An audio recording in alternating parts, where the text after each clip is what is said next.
Senator Di Natale. Thank you, Mr Acting Deputy President. Mr Acting Deputy President, I'm deeply saddened to be speaking today to oppose this bill because I believe that we, the Parliament of Australia, are making a grave mistake. A mistake that generations to come will find very difficult to understand.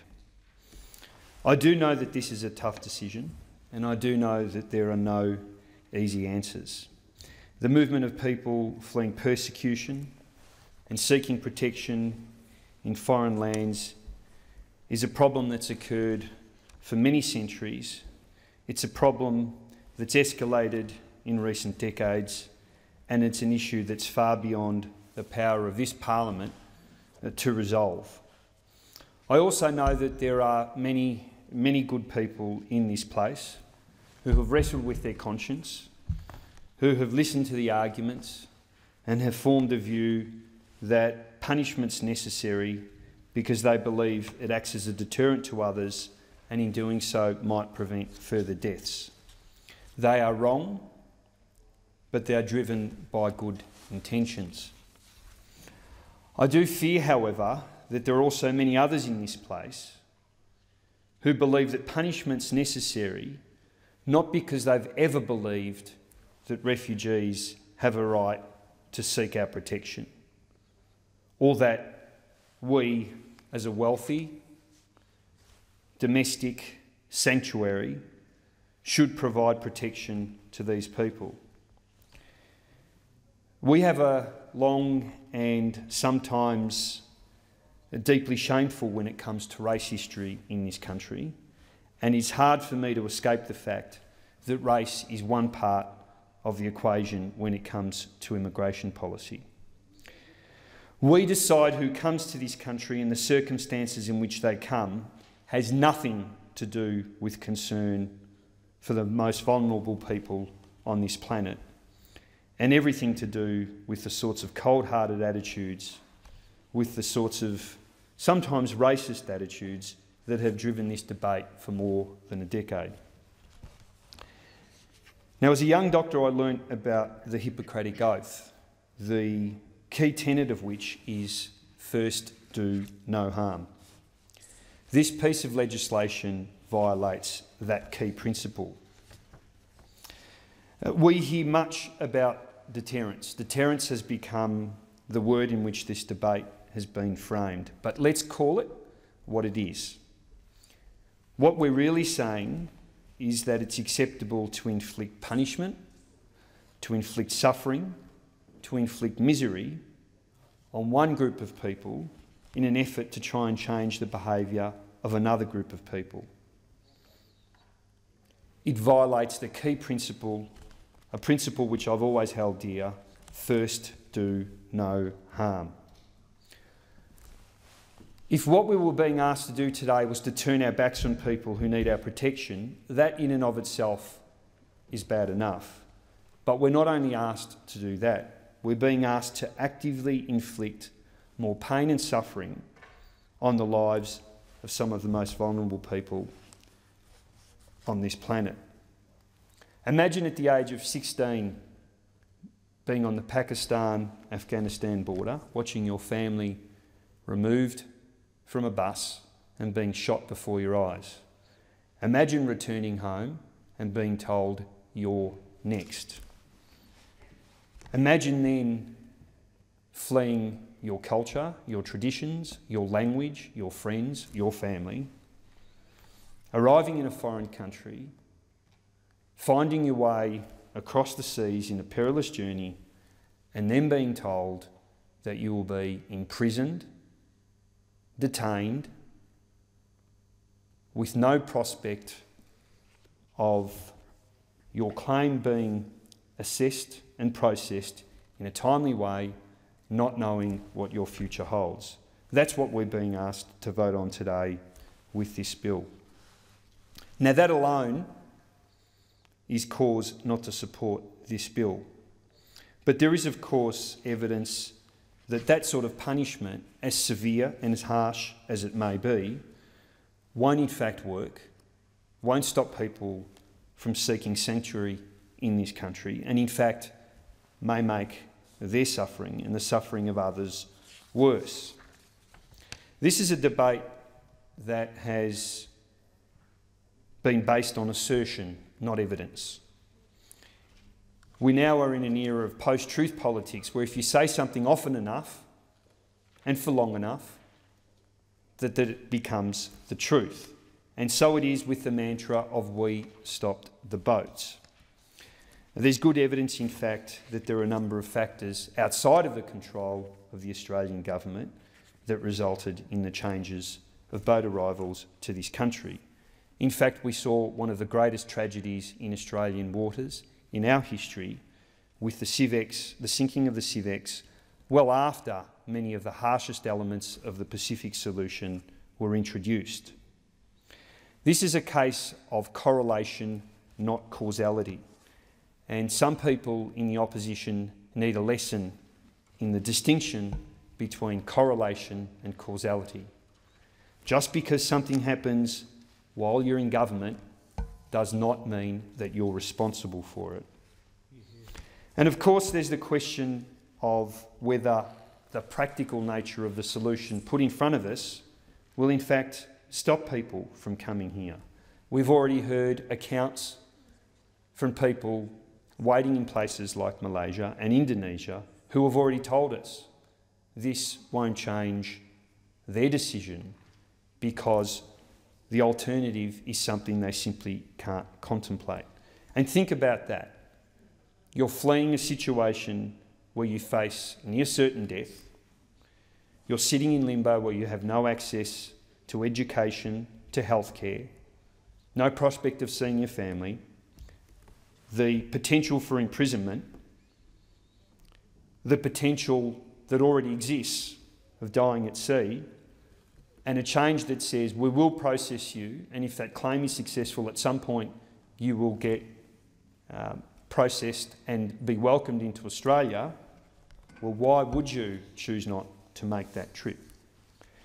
Perhaps more concerning is the evidence that was presented to us that in fact it may make matters worse.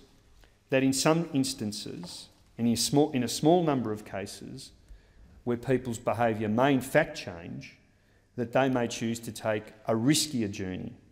We've heard evidence now of trips to New Zealand. We know that we've got the Tamil parts of the Tamil community arriving in Canada.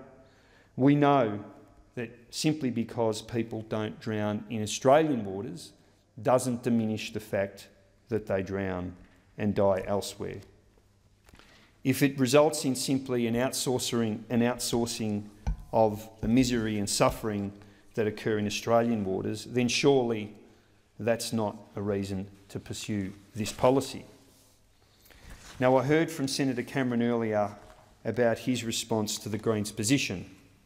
I won't respond in detail to his comments. I know that his words, like many others in his position, come from a place of anger. I can only imagine what it would be like to spend a good part of your life arguing against a policy, then to argue within your own party to take some time to reflect and think about whether this is the best course of action for the nation, only to be denied, and worse still, to be forced to come to this place and defend that legislation. His anger is understandable. And much has been spoken about compromise. I heard that quite a lot from Senator Cameron. Compromise is an interesting notion when it comes to a debate like this. It somehow implies that the truth lies between two political viewpoints, that the right thing to do lies between two political decisions. The truth is that the right thing to do, the moral thing to do, has no relationship whatsoever with the views of what one part of politics might say or what the other side of politics might say.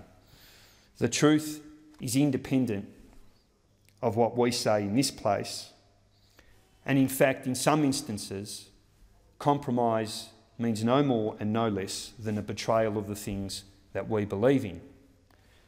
So I know that that's been the mantra from some people within the Labor Party, within the opposition, and indeed from within the media.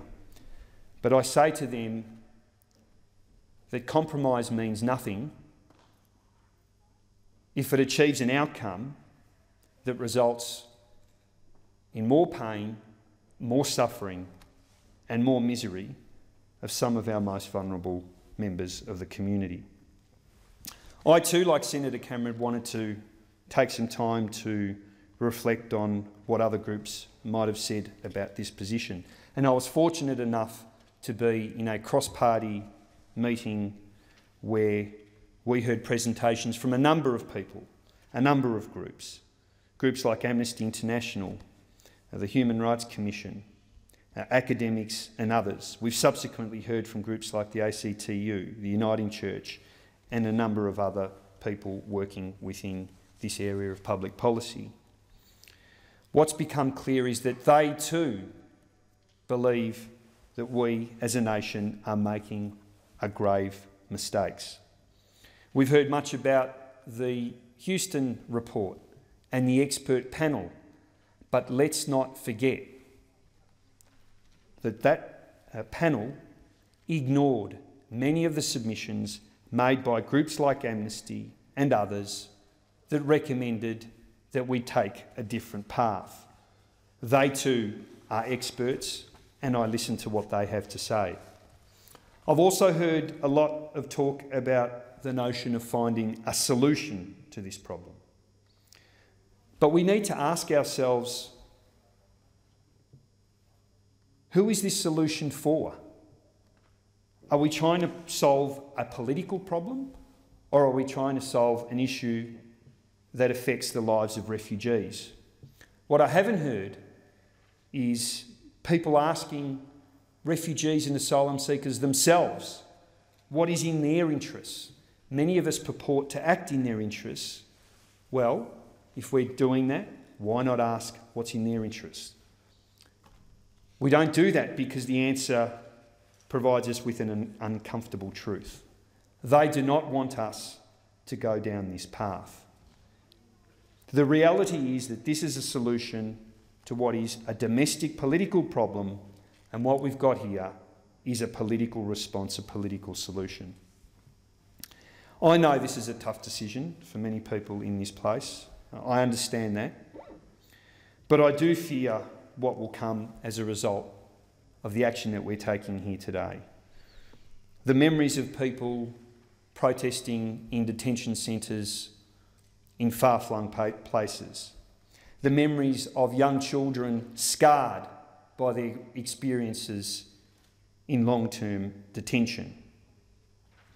I fear that what we're seeing here is not a solution, but in fact the creation of a terrible, terrible problem. I do understand that many people in this place are genuinely torn. I do understand that people have wrestled with their conscience. I do understand that. But we need to understand that as a rich and wealthy nation, being able to offer protection is a sign of strength and not weakness. That being able to offer a helping hand rather than turn our back is a principle by which we should all live our lives. We should be motivated to do what's right, not what's politically expedient, and we should be motivated to compromise only when compromise brings us closer to that aim, not when it means that we can sweep a very, very difficult and genuinely discomforting debate from the pages of the newspapers. So in closing, I'll say that I do believe that we as a nation are making a tremendous mistake. I think that what we must do now is do everything we can to ensure that this piece of legislation is improved. It's why the Greens have an amendment that puts a timeline on the time that will be spent in mandatory detention. The thought of a young 12-year-old going to Nauru and returning from that place as an adult is one for me that is far too difficult to contemplate. So I hope we can look at that amendment and at least make a bad piece of legislation slightly better. And I do hope that we're not here again in the lead up to another election campaign trying to defend the indefensible. Thank you.